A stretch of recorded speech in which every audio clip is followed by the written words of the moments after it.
el primer capítulo, uniones.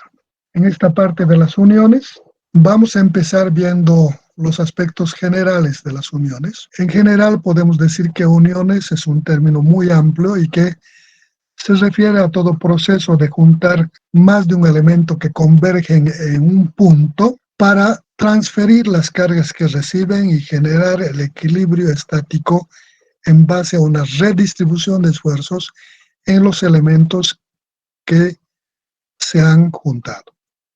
Esta es una unión. Esta unión se puede dar de diferentes formas y con diferentes materiales. Es un término muy general. Nosotros en el presente curso vamos a considerar que las uniones van a ser aquellas que vamos a realizar en base a elementos que los vamos a ver en el presente curso prefabricados, y vamos a considerar unión a todo ese proceso de colocar más de un elemento junto al otro para que pueda transferir sus cargas y redistribuir entre los elementos componentes de este punto de convergencia. En base a eso vamos a proceder a estudiar las uniones.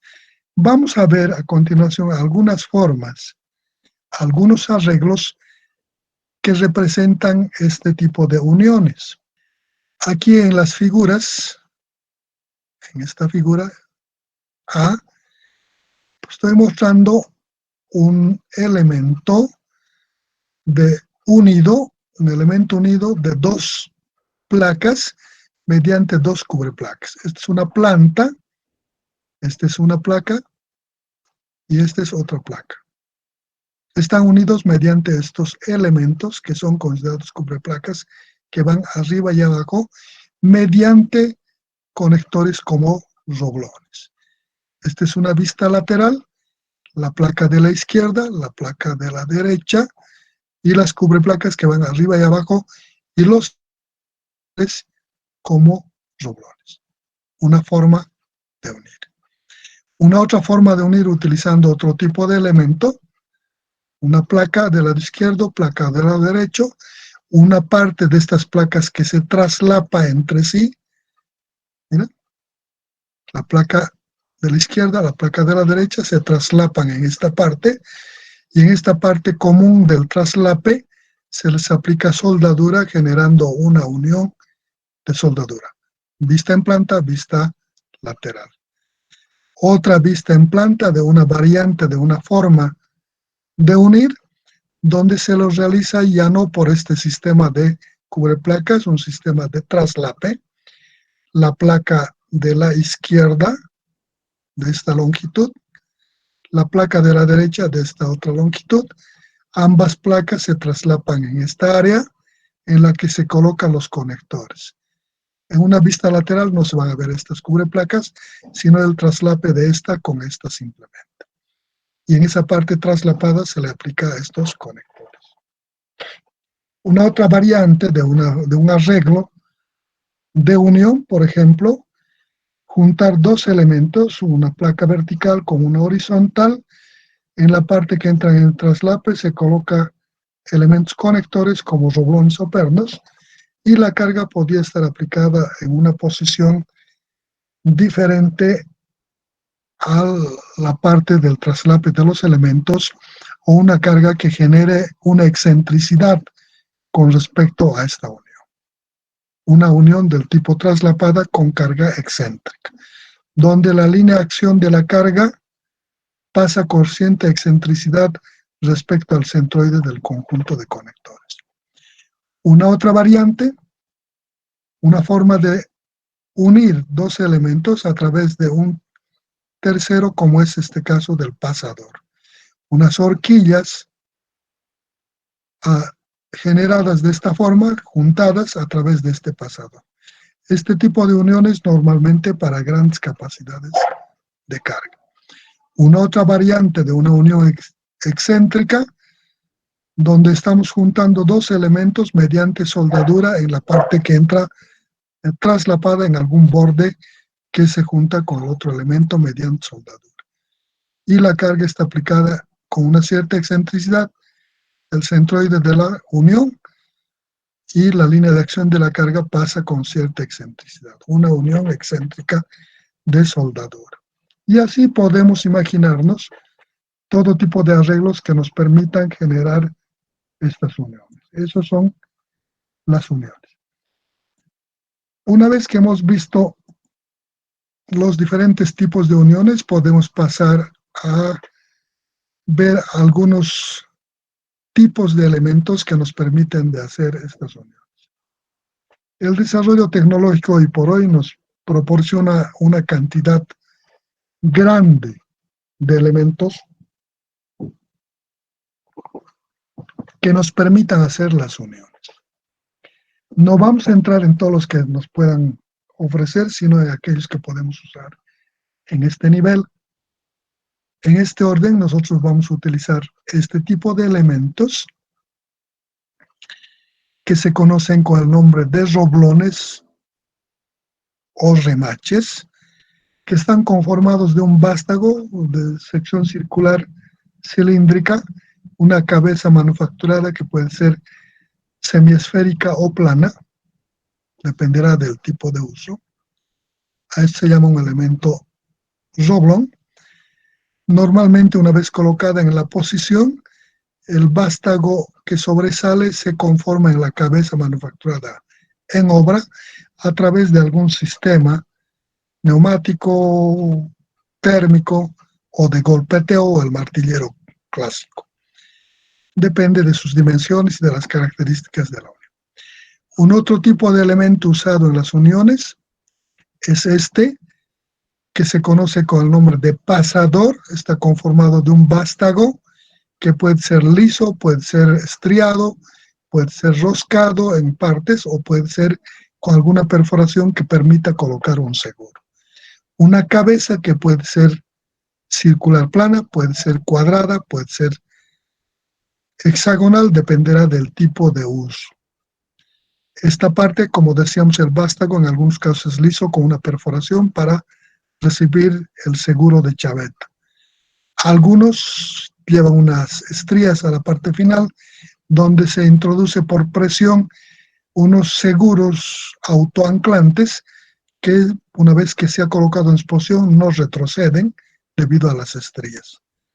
O en algunos casos podría llevar alguna rosca en esta parte final donde se coloca la tuerca de apriete para generar el confinamiento de los elementos unidos. Una otra variante de elemento usado en las uniones son los pernos.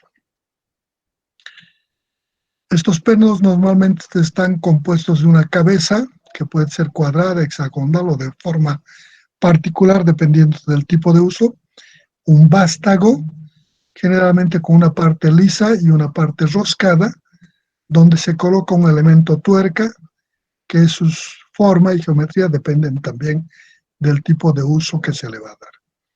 Unos elementos que van inmediatamente al lado de la cabeza y de la tuerca y que cumplen la función de distribuir los esfuerzos de apriete que generan estos elementos sobre los elementos unidos. Se conoce con el nombre de arandelas. Y finalmente, un tipo de elemento de unión es la soldadura. Una soldadura que puede colocarse en esta forma, en esta forma, en esta o en esta, o en cualquier otra forma, de tal forma que una los elementos que convergen en un punto para hacer que trabajen de forma homogénea y puedan redistribuir las cargas externas que reciben.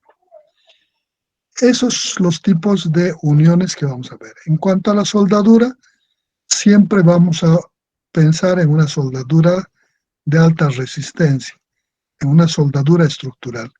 Hay diferentes tipos de soldadura.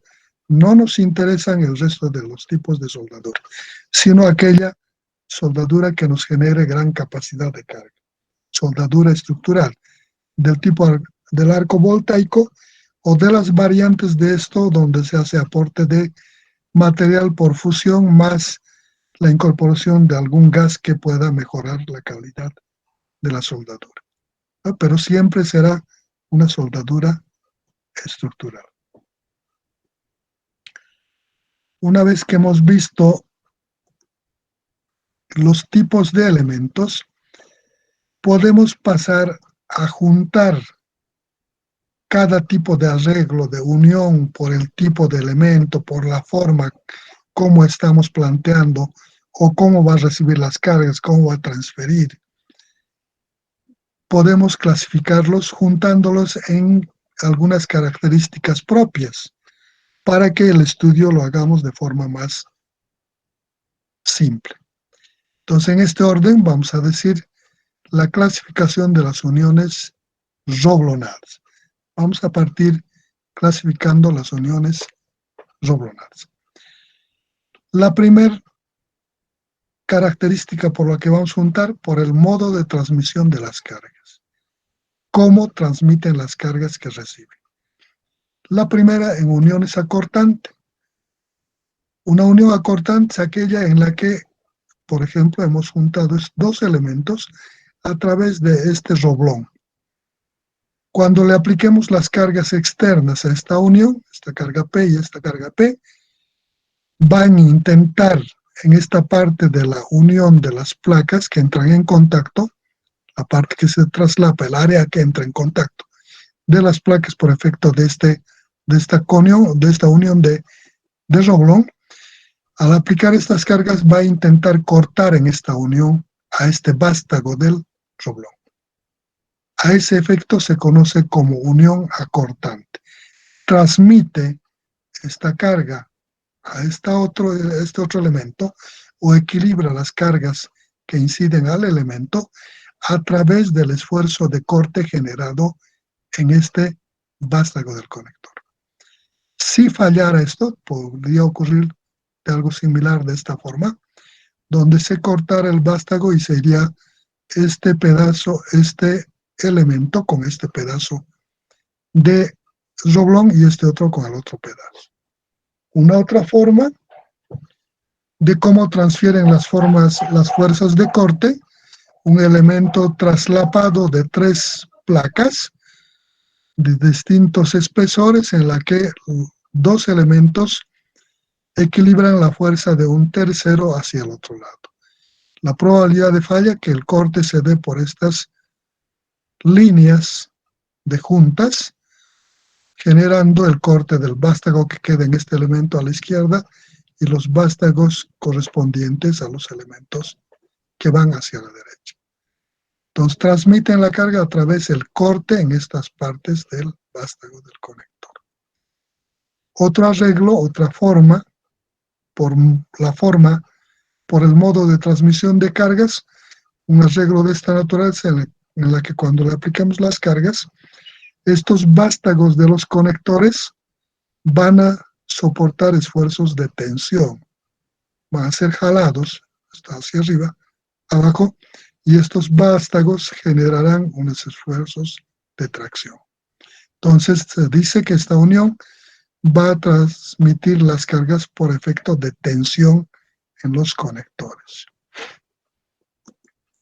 Otras variantes, como esta, donde estas 2 placas podemos juntarlos a través de estas perforaciones en las que colocamos elementos conectores, pernos o roblones.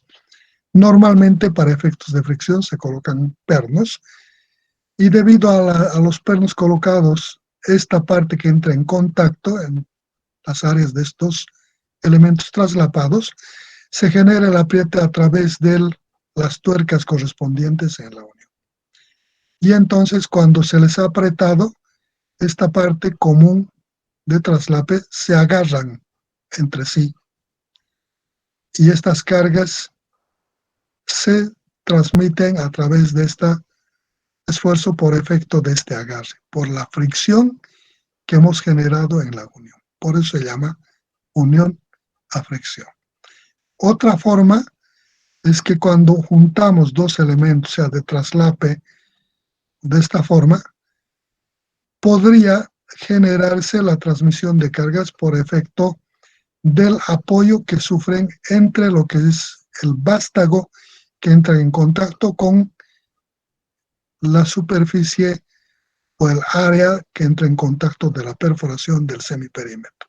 Esto es una vista lateral, es una vista en planta, una placa inferior, esta es la placa superior, esta parte que entra en contacto, cuando le jalo este lado, entra en contacto el semiperímetro de la perforación, de este ladito, la azul, con lo que es el semiperímetro del vástago del conector. En la parte inferior, por el contrario, entra en esta parte, la fuerza va a este lado, y esta es la parte que entra en contacto en la parte inferior. Entonces se dice que en este contacto que entra el semiperímetro de la placa, de la perforación, con el semiperímetro del vástago del conector entra en contacto, y esa parte podría ocasionar o que se desgaste este vástago, disminuyendo en sus dimensiones y por tanto generando holgura, que puede ser la causa de la falla, o puede sencillamente ensancharse la perforación y por tanto también generar la holgura, este movimiento que va a generar el colapso, o sencillamente podría ocasionarse tanto el desgaste del vástago como el ensanchamiento de la perforación, que va a redundar en la inestabilidad de la unión, provocando la falla. Este efecto se conoce como apoyo o aplastamiento. Entonces dice unión por aplastamiento. Quiere decir que las cargas van a transmitir por apoyo entre estas placas. Se diseña para que transmita estas cargas o genere el equilibrio a través del apoyo correspondiente entre elementos conectados y conectados. Una otra forma que puede haber de unión por la forma como transmiten las cargas es un sistema combinado de algunos de estos. Puede ser uniones a esfuerzos combinados, puede ser tensión con apoyo, puede ser corte con tensión. Entonces vamos a llamar unión a esfuerzos combinados cuando cuando el esfuerzo externo, la fuerza externa que llega a la unión, se ha transmitido por este efecto combinado de más de un tipo de esfuerzo. ¿Qué serían más o menos la totalidad de los casos de tipos de uniones por el tipo de carga, por cómo transmiten las cargas? Una otra forma de clasificar las uniones es el inciso B, que estamos nombrando, de acuerdo a la naturaleza y localización de la carga con respecto al grupo de conectores. Nos está diciendo por el tipo de carga aplicada a la unión y dónde está aplicada esta carga. Así tenemos el primer arreglo, en el que tenemos la placa A, la placa B en planta con las cubreplacas mediante cubreplacas superior e inferior mediante estos elementos conectores roblones. En una vista lateral, el arreglo, placa izquierda, placa derecha, la cubreplaca superior, cubreplaca inferior y los conectores correspondientes remaches. Las placas externas, vemos que la carga aplicada es una carga concentrada que está aplicada en la línea de acción que pasa el centroide del grupo de conectores. A esto se llama unión a carga directa. Quiere decir que la carga pasa, la línea de acción de la carga o la carga pasan por el centroide del grupo de conectores. No genera excentricidad. Por eso se conoce como unión a carga directa.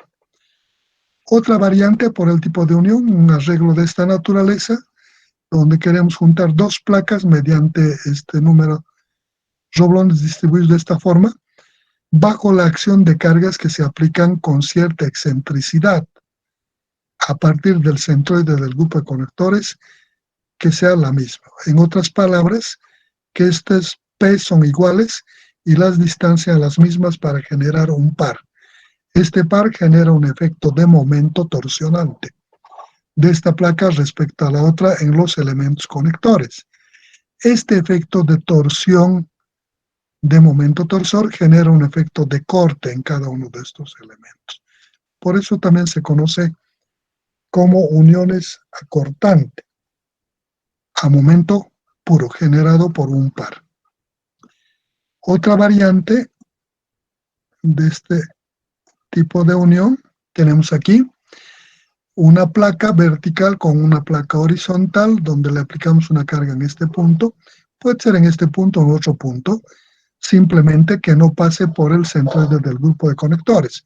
Pasa con una cierta excentricidad. El centroide de conectores, la línea de acción pasa por aquí y genera una excentricidad. Este efecto de la excentricidad de la carga genera que en este elemento es una unión a carga excéntrica, no pasa por el centroide. También es conocido como unión acortante, puesto que esta carga P va a generar un corte en todos los elementos y el efecto de la excentricidad va a generar un momento torsor que va a mayorar en algunos casos este efecto de corte y en otros va a minorar. Pero siempre van a generar un efecto de corte. Finalmente, en su numeral C podemos ver una clasificación de las uniones debido al tipo de elemento utilizado en la unión. En la parte general, introductoria, hemos visto que disponemos de varios tipos de elementos que nos permiten hacer las uniones. De estas hemos extractado las uniones roblonadas, los roblones, los pernos, los pasadores y la soldadura.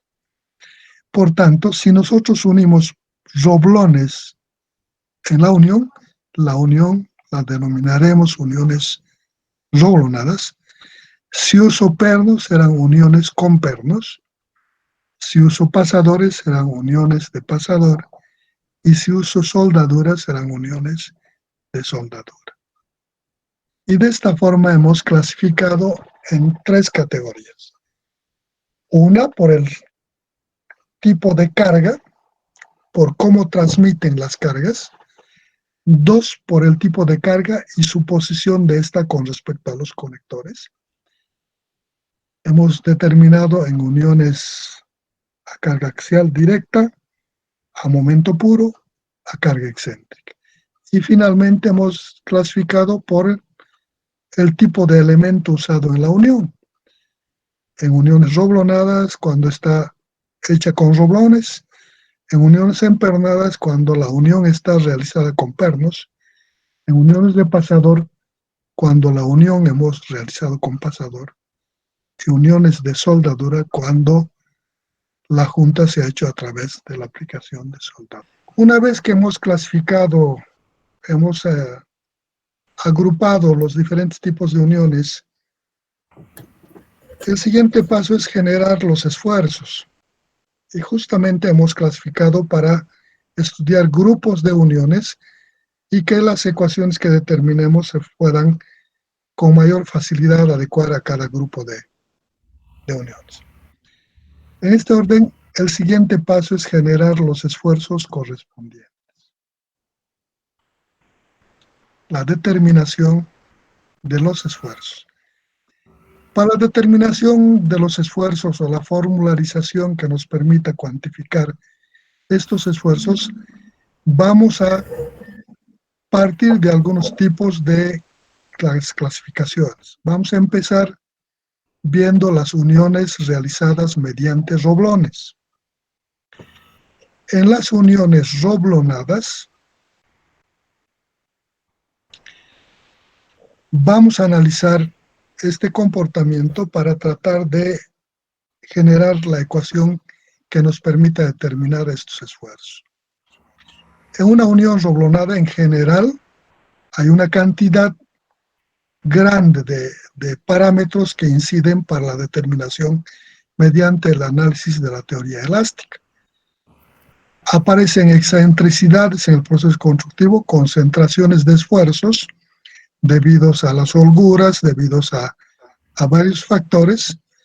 Entonces van a aparecer algunas deformaciones debido a las excentricidades, tanto de los elementos a ser unidos como de los elementos de unión.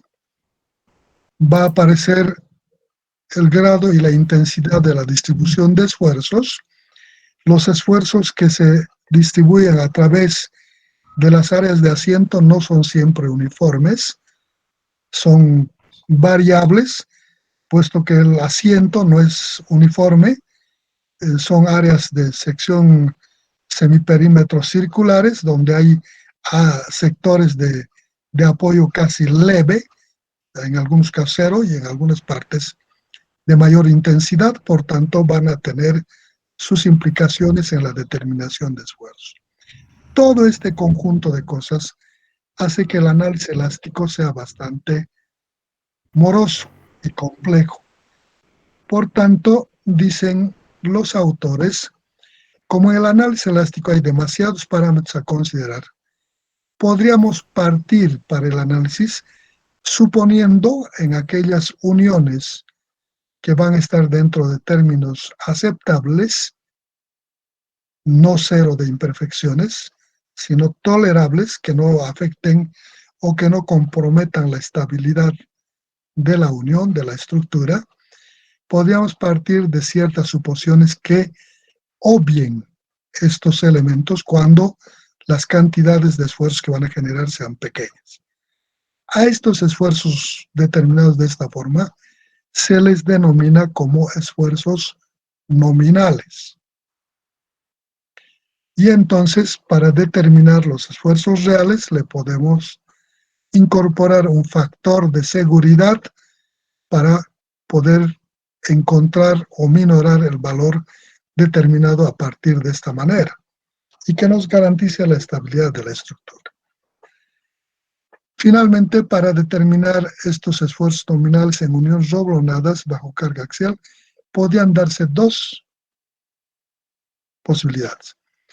Un análisis del comportamiento de la unión, un análisis en teoría elástica de este comportamiento, y otro, una identificación de posibles fallas para tratar de estudiar solamente estas posibles fallas. Si bien nos plantean estas dos alternativas de análisis, los autores todos se inclinan por este segundo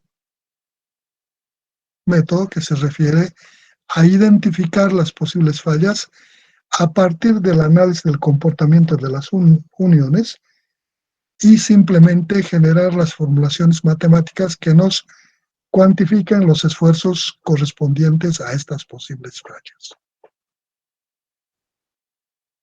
Entonces dicen, si nosotros fuéramos capaces de identificar las posibles fallas, a partir del análisis de cada comportamiento de unión, podríamos simplemente determinar los esfuerzos correspondientes a estas fallas. Entonces nos dicen, por ejemplo, dice, una falla podría ser por tensión de los elementos a ser unidos. ¿Qué implica esto? Si yo uno dos placas mediante elementos roblones, cuando le aplique las cargas a la unión, las placas, en las partes que he hecho las perforaciones para colocar los elementos roblon, he debilitado la placa y en esta parte el ancho total que se opone a la falla, a la tensión, es el área que queda del ancho total restado las perforaciones. Por tanto, el esfuerzo va a ser mucho mayor en esta parte y se podría romper en esta línea de las perforaciones. A esto se llama falla por tensión, porque se rompería la placa en las partes que hemos debilitado. Otro tipo de falla es la falla por corte de los elementos de unión. Cuando en una unión del traslape de dos elementos perforo y coloco los roblones a través de esta perforación, hay un área que entra en contacto entre las placas, en la parte que entran en traslape. Por tanto, en esta parte, en esta línea de unión, los vástagos de los conectores podían cortarse. Una placa deslizarse respecto a la otra en el otro sentido y cortar los vástagos de los conectores. Por esta razón se conoce como falla por corte de los. Una otra forma de falla es que en las partes que hemos colocado los conectores, con las perforaciones en las placas, entran en contacto el semiperímetro de la perforación con el semiperímetro del vástago. En esta parte que entran en contacto el semiperímetro del vástago y el semiperímetro de la perforación, podría desgastarse ese semiperímetro del vástago, disminuyendo en su dimensión, o podría ensancharse la perforación de la placa, o tal vez ambos, tanto la perforación o el desgaste del vástago del elemento. Y esto podría generar la falla.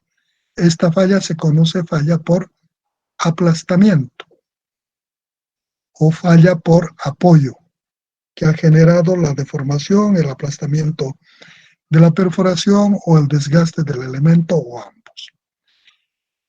Finalmente, un cuarto tipo de falla podría darse por desgarramiento de los elementos a ser unidos. Esto implica que si esta hoja fuera la placa y perforo en esta parte final de la placa para colocar los roblones y coloco a través de estas perforaciones los roblones, cuando le aplique la carga en esta fuerza, en esta dirección, en esta placa, esto jalará a este lado y estos elementos de unión que están sujetos, digamos, a un elemento mayor como el ordenador, se opondrán a que la placa se vaya a este lado.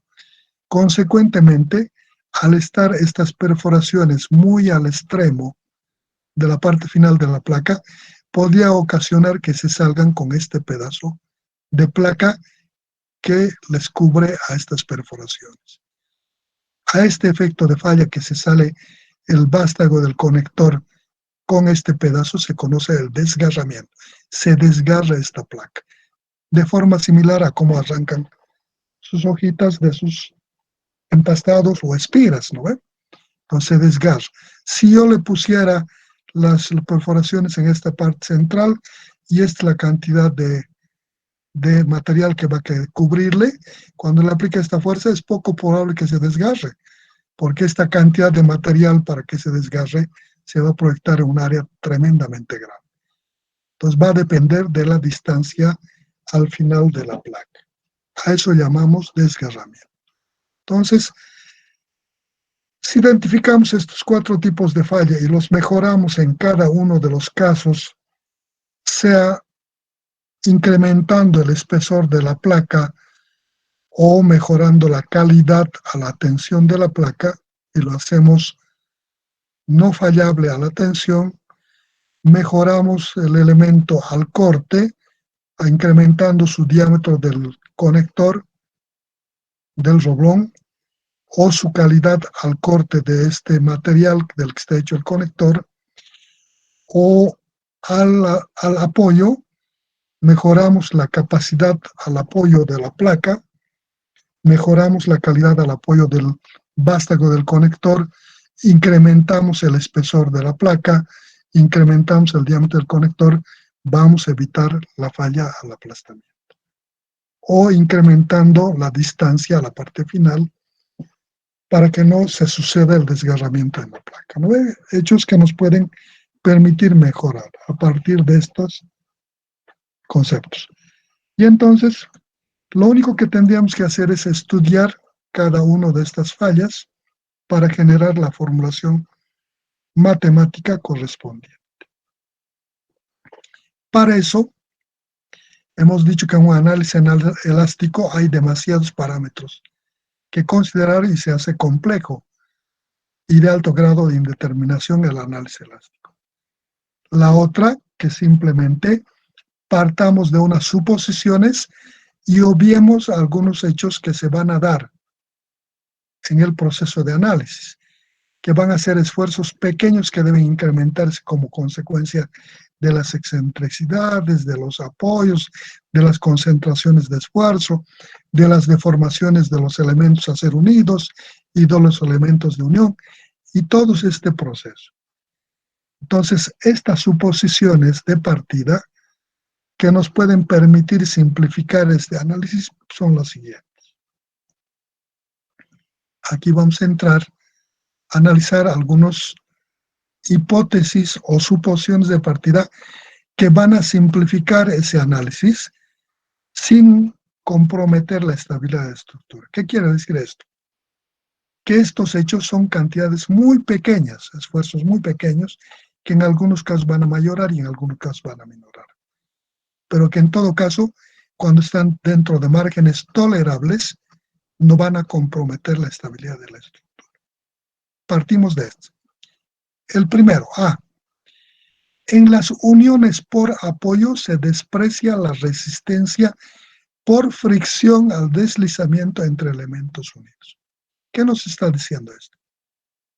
Si la unión voy a diseñar porque la carga se transmita por efecto de apoyo entre el conector y el área de contacto del vástago del conector con la placa, el efecto constructivo que me genera un apriete entre las partes que entran en contacto de las placas que se adhiere, genera un agarre, una fricción, no la voy a considerar, porque el propósito de transferencia de carga no es la fricción, es el apoyo.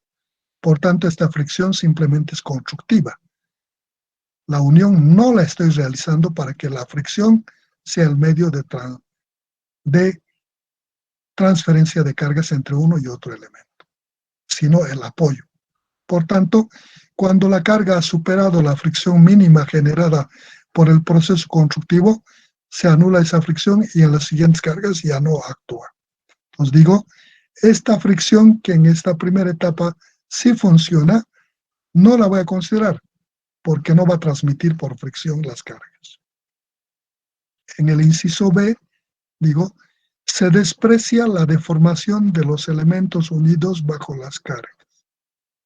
Las placas que les voy a unir a través de los conectores van a sufrir pequeñas deformaciones por ciertas excentricidades que aparecen. Pequeñas imperfecciones, pequeñas deformaciones, que aun cuando se van a dar, cuando están dentro de márgenes tolerables, estoy diciendo aquí que no los voy a considerar. Este efecto de estas pequeñas deformaciones. En el inciso C, se supone que las deformaciones por cortante de los conectores es proporcional al esfuerzo cortante promedio. Cuando nosotros generamos las juntas por doblones, le aplicamos las cargas y los vástagos de los conectores van a sufrir pequeñas deformaciones. Estas pequeñas deformaciones dice que debo calcular no con el esfuerzo máximo, sino con un esfuerzo cortante promedio. En secciones circulares, así, secciones circulares, el esfuerzo cortante tiene una forma parabólica. 0 en estas partes tangenciales del diámetro y en las partes de apoyo máximo con un máximo. Aquí alcanza su cortante máximo y en estas partes mínimo.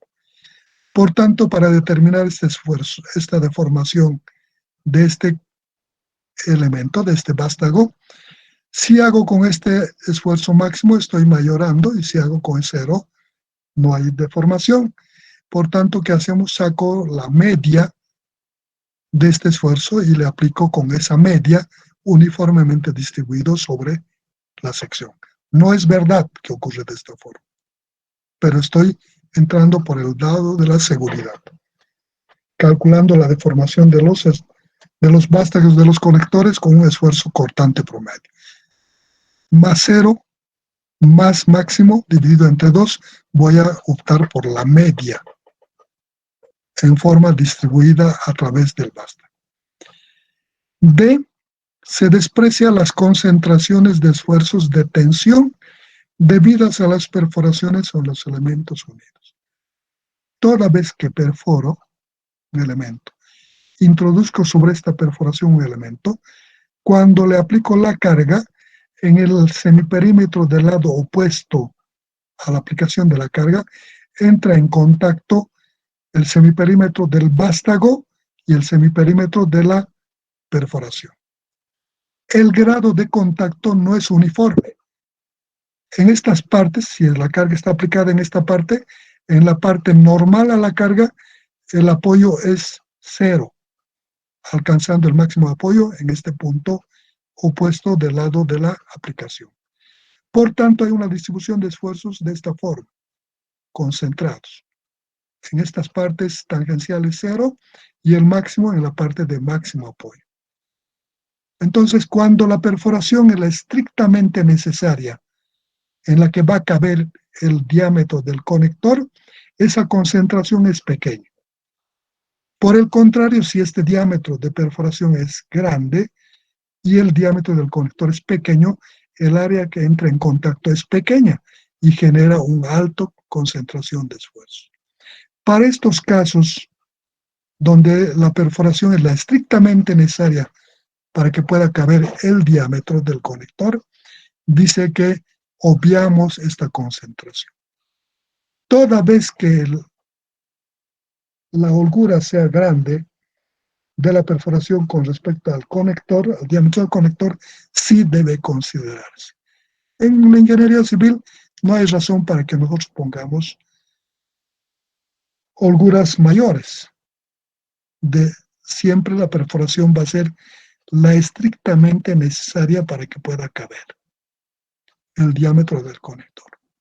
Por esa razón, no vamos a considerar las concentraciones de esfuerzos debido a este apoyo. Inciso E. Se supone que el esfuerzo cortante en los conectores está uniformemente distribuido sobre su sección transversal. Esto coincide con esta parte de la determinación de deformaciones por esfuerzo cortante promedio. Aquí habíamos dicho que íbamos a tomar el esfuerzo cortante promedio. Aquí lo vamos a distribuir en forma uniforme en la sección, del mismo tamañito, la media. El inciso F se supone que el esfuerzo de aplastamiento entre los conectores y los elementos unidos está uniformemente distribuido sobre su superficie nominal de contacto. No es cierto. Cuando perforamos una placa y colocamos en la perforación el vástago del conector y le aplicamos una carga en esta dirección, no se apoya todo el perímetro, se apoya la parte opuesta a la aplicación de la carga, este semiperímetro. Y tampoco es cierto que se apoya toda esta placa en forma uniforme, esta parte que entra en contacto del semiperímetro, tanto de la perforación como del vástago. Hay partes tangenciales que son perpendiculares a la línea de acción de la carga, de apoyo 0 y una parte de máximo apoyo. Por tanto, el apoyo en este semiperímetro es de 0 a un máximo y de máximo a 0. Por esta razón, se está proponiendo incorporar que el apoyo sea uniforme, de la misma intensidad, pero no en este semiperímetro, sino en esta área nominal de contacto. Esa área nominal de contacto es el diámetro nominal del conector por el espesor de la placa. Se supone que el esfuerzo de aplastamiento entre los conectores y los elementos unidos están uniformemente distribuidos sobre su superficie nominal de contacto. Bueno, entonces con eso salvamos. El último de las suposiciones G, se desprecia la flexión de los elementos de unión.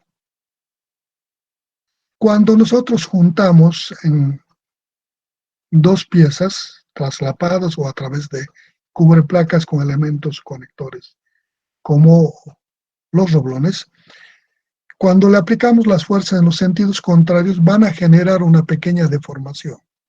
A ver si puedo mostrarles alguna. Aquí.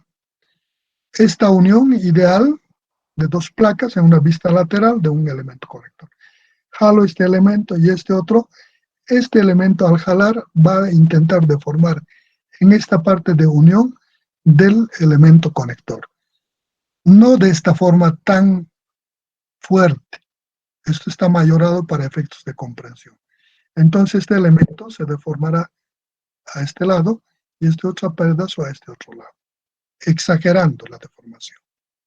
Entonces estamos suponiendo que se genera esta deformación y que como es tan pequeña, no la vamos a considerar. Eso nos está diciendo el inciso que no vamos a considerar este efecto de la flexión del vástago del elemento conector. Estas son las 7 hipótesis de partida que nos van a simplificar para la formularización, determinación de las ecuaciones de esfuerzos para estos 4 tipos de falla que hemos visto.